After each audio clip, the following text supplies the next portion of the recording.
Hablar sobre los orígenes del peronismo es asimismo referir a, a la enorme osadía, ¿no?, de la aventura que significó el peronismo, ¿no? Sus proyectos ambiciosos, la valentía que demostró en un mundo que le era tremendamente hostil. Estoy refiriendo a la Segunda Guerra Mundial.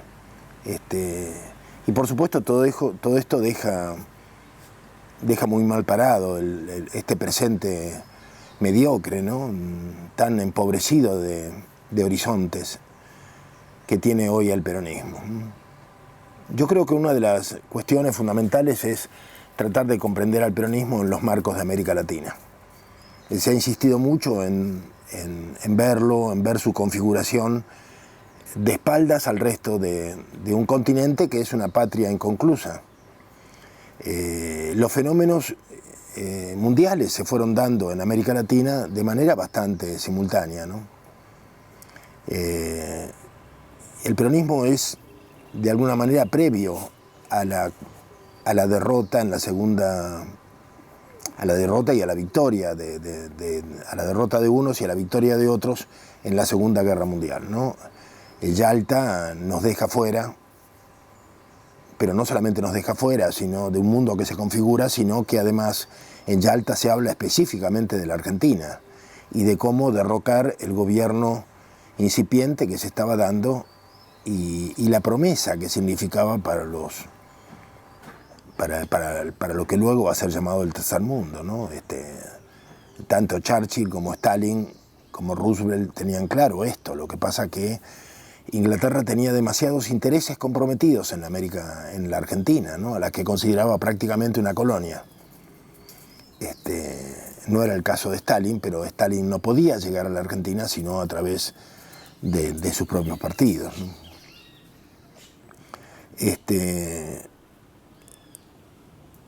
Es interesante ver que América Latina en cada etapa va a tener procesos muy semejantes, ¿no? El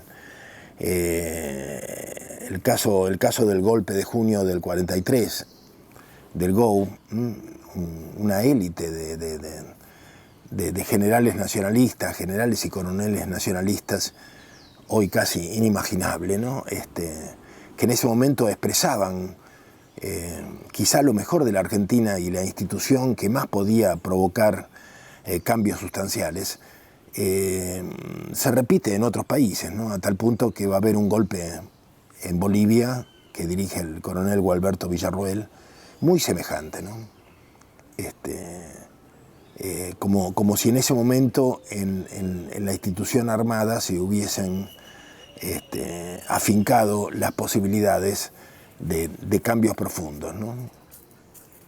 Hay un libro que me parece importante que se llama La traición de la oligarquía, de Armando Casella, que está basado en las memorias del embajador inglés en Buenos Aires, donde se describe lo que era aquella oligarquía, ¿no?, y la traición que consuman sobre el país cuando se ponen detrás de Braden, en aquellos años el embajador norteamericano, directamente contra el peronismo naciente, contra la posibilidad de que Perón gane las elecciones en el año 47.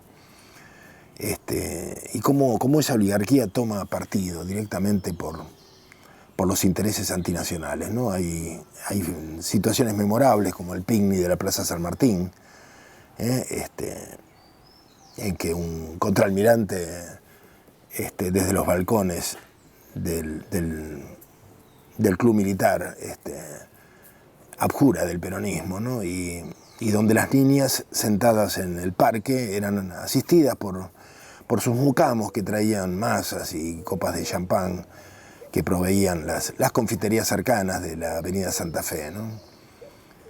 Y en esa época muchas de estas niñas de la clase alta se mezclaban con los proletarios del Partido Comunista, ¿no? Y hay libros, sobre todo Manuel Gálvez habla de muchas de estas historias, ¿no?, que pertenecen a una Argentina desaparecida, pero que nos pintan claramente lo que significaba el peronismo en esos años, ¿no? El peronismo era una enorme osadía, ¿no? Porque se había formado con las luchas por la neutralidad argentina. Evidentemente que había muchas simpatías por aquellos que habían sido derrotados en la Segunda Guerra, porque en la medida en que éramos una colonia inglesa, era natural que se simpatizara, o que muchos sectores simpatizaran con los enemigos de nuestros dominadores, ¿no? Lo otro habría sido contra natura, ¿no? Me parece que hay alguna gente que no comprende esta lógica, ¿no? Como que se le exige a un movimiento de liberación nacional una definición hacia los aliados, cuando en realidad éramos una colonia de los aliados, ¿no? Lo más natural era simpatizar o poner esperanzas en la derrota de Inglaterra, ¿no? Lo otro habría sido una aberración, ¿no? De allí que las simpatías de muchos de estos oficiales por el eje, yo creo que históricamente debe ser plenamente comprensible, ¿no? No obstante ello, Perón, que es dentro del grupo de oficiales, del grupo de oficiales unidos, de esta etapa nacionalista en que el ejército toma el poder, Perón es de los que tienen una mirada más a largo plazo y comprende la importancia de romper con el eje primero y después inclusive de declarar la guerra de una manera puramente oficial. No había ninguna posibilidad de poner en práctica nada, ni ninguna medida de guerra, por supuesto, pero las crónicas hablan de durísimos enfrentamientos a nivel de los generales, porque no todos estaban de acuerdo con esta adecuación al mundo que estaba cambiando, al mundo de Yalta concretamente, ¿no? Donde la Argentina estaba buscando sobrevivir.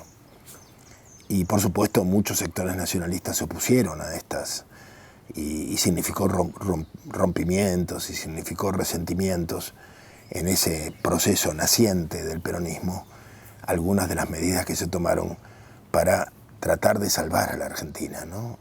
En un mundo donde las potencias del eje se hundían y la Argentina quedó casi como un islote, sobreviviendo. Hay declaraciones de Churchill en ese sentido, de que la guerra no iba a terminar hasta que no cayera Perón, ¿no?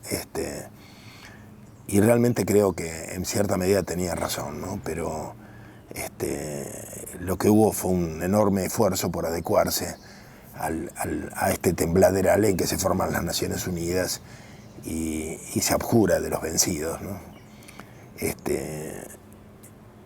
Pero así como en esta etapa se da una etapa de nacionalismo militar, y después de revoluciones nacionales o del nacionalismo militar se pasa a las revoluciones nacionales, y por eso digo yo que es muy difícil comprender al peronismo si no tenemos en cuenta qué está pasando en Brasil con Vargas, ¿no? Un proceso muy parecido, lo que va a pasar en Chile con Ibáñez, que yo creo que el peronismo logra sacar de Ibáñez quizá lo mejor o algo que era poco imaginable obtener, ¿no? El peronismo trata, una vez en el poder, trata de inspirar movimientos similares con los líderes latinoamericanos con los que cuenta, ¿no?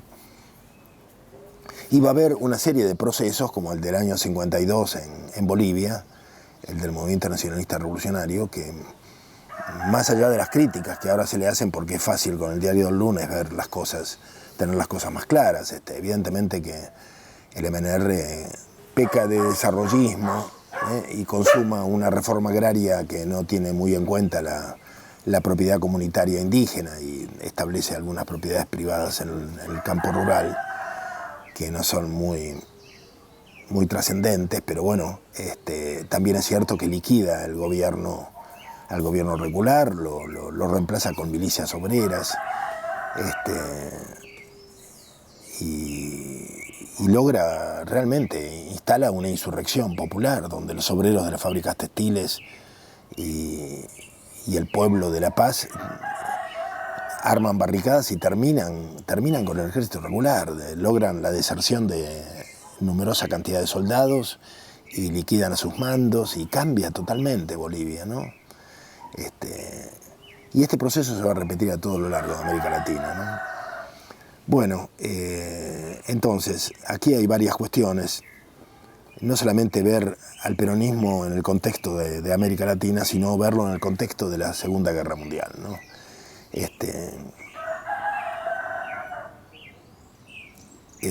Ahora vivimos el mundo de Yalta, un mundo recreado, un mundo del relato, ¿no? Pero el mundo que Perón conoció cuando era agregado militar en Roma, recordemos que en los años 30 el ejército lo envía a Perón, que era profesor de la Escuela Superior de Guerra, lo envía, y era un intelectual, un académico, lo envía a Europa para ayudarse a comprender qué estaba pasando en el mundo y hacia dónde iban las tendencias, ¿no? Y bueno, es la época en que Perón escribe sobre la Primera Guerra y todos los apuntes militares, ¿no? Sobre las consecuencias de la Primera Guerra, y que eran las anticipaciones de la Segunda, ¿no? En el Frente Oriental. Libros magistrales de Perón.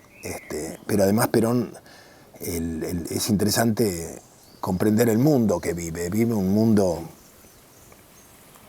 el mundo de la primera posguerra, que es un mundo donde necesitamos comprender que fundamentalmente la izquierda europea había apostado a que la clase obrera no iba a participar en la guerra detrás de la burguesía, que la clase obrera no iba a dejarse masacrar en una guerra de la burguesía, y había apostado a la pacificación y a estar contra la guerra. Bueno, lo que ocurre es todo lo contrario. Los pueblos terminan involucrándose en la guerra, una guerra muy prolongada y una verdadera carnicería. Y entonces el final de la guerra implica una revisión, una autocrítica por parte de los sectores de la izquierda que se reflejan en la Tercera Internacional, que en ruso significa Kominter, o se dice como Kominter, pero que en realidad era la Tercera Internacional, donde se agrupaban todos estos partidos de izquierda, y allí hay durísimas polémicas acerca de lo que había ocurrido. Y en líneas generales podemos decir que se encolumnan los sectores que persisten en ser internacionalistas con los sectores que se van a denominar nacionales. Entonces ahí surge una serie de nacional socialistas, nacional bolcheviques, nacional sindicalistas. Estas tendencias nacionales de la izquierda europea van a tratar de expresar la reformulación de algunos conceptos, ¿no? Tomados de la durísima realidad que habían vivido. Y después están los otros sectores que mantienen una posición muy dura, muy prorrusa, digamos así, muy pro-staliniana. Pero llama la atención que todos eran muy semejantes. Todos vestían uniformes, todos estaban ligados a los veteranos de guerra. O sea que la convocatoria de milicias partidarias era propia de todos los partidos, porque era la consecuencia de años y años de guerra en que los soldados volvían del frente, en general muy dañados, y encontraban sus negocios ocupados por otros, o sus casas ocupadas por los que no habían luchado, los que habían medrado en la retaguardia. Y generalmente se referenciaban en sus mandos naturales, en los mandos que habían tenido en las trincheras y en los hermanos de guerra, en los veteranos, al estilo de lo que aquí pudimos haber visto después de la Guerra de Malvinas. O sea, es comprensible esto, y esto nos permite comprender, por ejemplo, en medio de la terrible crisis que vivía Alemania, cómo se encolumnaron las fuerzas de las diferentes fuerzas partidarias. Es decir, de lo contrario, si no tenemos en cuenta la Primera Guerra Mundial, no comprendemos qué fue lo que pasó, ¿no?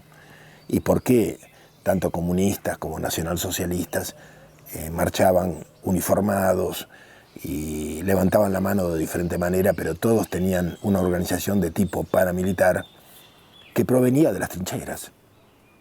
¿Y qué pasaba con el Estado? Que el Estado cambia, los estados en Europa cambian radicalmente porque se ven obligados a afrontar, después del esfuerzo bélico, el terrible esfuerzo de tener que sostener a millones de viudas, de huérfanos y de inválidos. Entonces, allí nace son las raíces de lo que después se va a conocer como el estado de bienestar, un estado sobredimensionado para atender a millones y millones de víctimas que no tienen otro reparo y que necesitan ser atendidas, ¿no? Entonces ahí hay una serie de cuestiones de retorno a Hegel por parte de ciertos sectores de izquierda, el estatismo, o sea, ¿cómo comprendemos el culto al Estado del fascismo si no en estos marcos? Porque el fascismo en definitiva es un culto extremo al Estado, pero que proviene de la izquierda.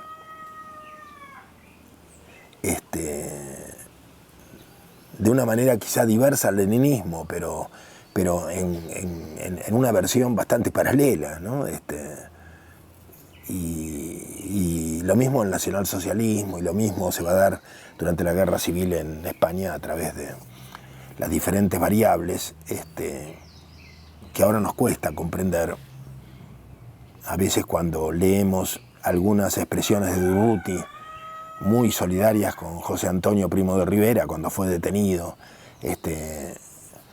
o la amistad de García Lorca con Primo de Rivera, nos cuesta comprender que en realidad había una España agraria, donde las cosas podían resolverse de otra manera, donde los primeros falangistas y los anarquistas convivían en criterios muy semejantes, muy de parentesco, y que en cambio la España que instala Franco, el Opus Dei y el desarrollismo burgués es una España diferente, es una España urbana, desarrollista, industrial, anticampesina, que va a relegar al campesinado.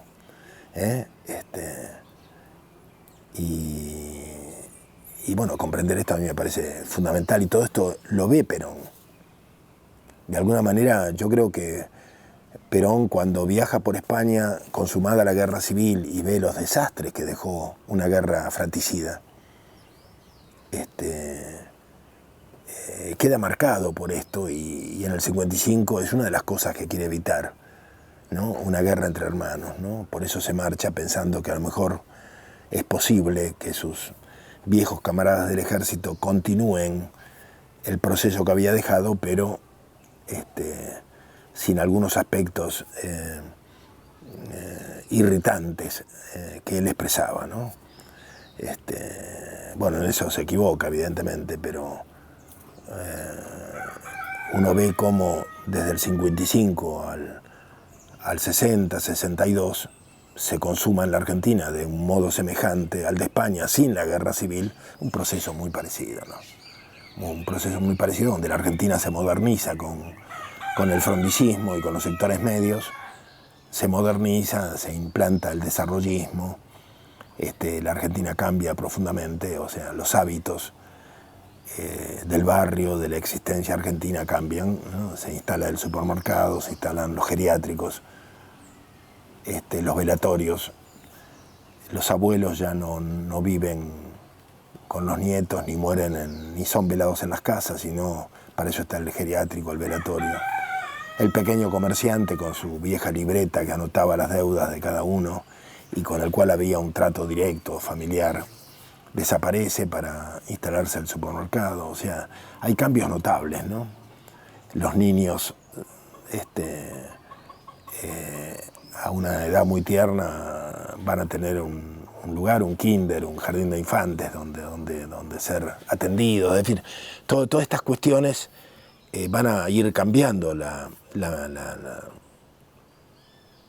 existencia de la Argentina, y además una cantidad de industrias del servicio en que además se le abre la puerta a las corporaciones internacionales, con todo lo que ello significa. Y con esta propuesta desarrollista, que en definitiva siempre nos es ajena, porque es lo que se nos propone es el modo de vida de cierta clase media alta norteamericana. O sea, el desarrollismo es eso, no es otra cosa.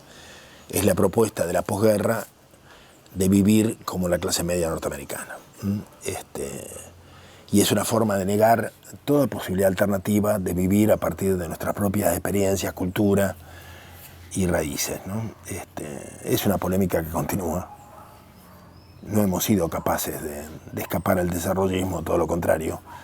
Yo creo que los restos actuales del peronismo son totalmente desarrollistas. Y además la izquierda también se ha hecho desarrollista, ¿no? Se ha modernizado.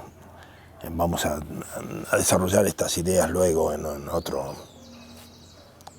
sector. Pero bueno, volviendo entonces a la formación del peronismo, digamos, en aquellos años en que se rompe con la neutralidad para tomar posición contra el eje, por apremio a la situación internacional que no da para más. Perón comprende que se trata de sobrevivir. La Argentina tiene que sobrevivir en un mundo absolutamente hostil y necesita entonces salir de la neutralidad. Y ahí se está gestando un movimiento popular en el cual hay diferentes sectores en la calle, sobre todo el nacionalismo. Había una organización nacionalista que preside Juan Queraltó, la Alianza Libertadora Nacionalista, que expresa además un vastísimo sector de intelectuales, revisionistas y pensadores, no solamente la gente que luchaba en la calle con cachiporra, sino que era un movimiento muy amplio de sentimientos nacionales que se había dado durante la guerra, que se había generado durante la guerra. Estaba también Forja, que era un movimiento de jóvenes radicales, irigoyenistas, que habían ido cuestionando la alvearización de su propio partido. Estaban sectores que provenían de diferentes grupos radicalizados, como Scalabrini y Ortiz, ¿no?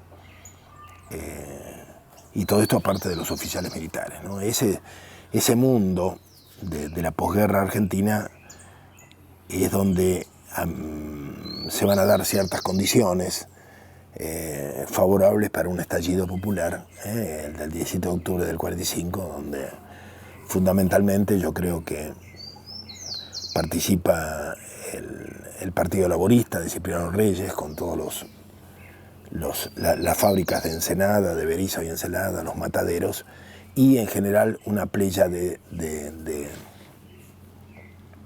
dirigentes anarcosindicalistas que van a aportar una enorme masa obrera a una CGT que se reconfigura rápidamente y que llega a tener 6 millones de afiliados, cuando prácticamente las diferentes centrales obreras, que había 3 o 4 allá por el año 43, no tenían mayor existencia real, ¿no? Y en pocos años vemos transformarse al movimiento obrero con un sentimiento de unidad,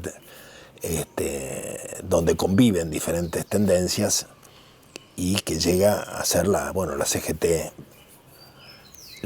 peronista con 6 millones de afiliados, ¿no? Yo pienso que el anarcosindicalismo fue muy importante en estas definiciones, ¿no? Muchos autores cuentan el modo en que los comités y las unidades partidarias de la izquierda fueron arrasadas por el vendaval peronista, ¿no? No quedó nadie. Simplemente muchas hubo que cerrarlas porque se quedaron sin afiliados.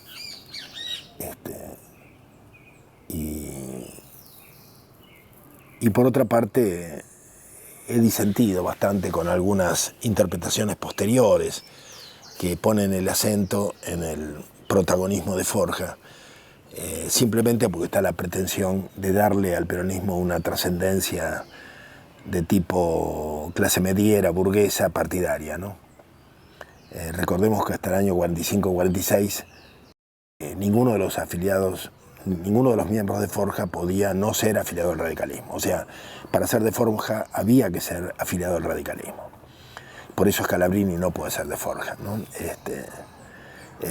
Hasta cierto momento, en el cual Forja ya sobre el 17 de octubre, Forja decide abrirse a cualquiera. Pero esto mismo de haber sido afiliados radicales va indicando el limitado techo de Forja, ¿no? En esos años, más allá de su influencia en los sectores medios, ¿no? Lo cual no es poco, pero de ninguna manera considero que Forja ha sido un eslabón previo a la formación del peronismo, ¿no? En ese sentido, yo alguna vez lo hablé con César Marcos y luego Marcino, y ellos pensaban que realmente el nacionalismo puso la ideología y el anarcosindicalismo y los laboristas pusieron la gente. Y así se consumó el 17 de octubre, ¿no? Recogiendo antiguas tradiciones donde, bueno, antiguas tradiciones donde los pueblos se daban un conductor que los expresaba y que era el que hacía la historia. O sea, se repetía una larga tradición hispanoamericana, ¿no? Donde Perón expresaba al pueblo y había un diálogo directo entre el pueblo y Perón, ¿no? Y todas las mediaciones que se intentaron no hacían más que limitar esta estrechísima relación, ¿no?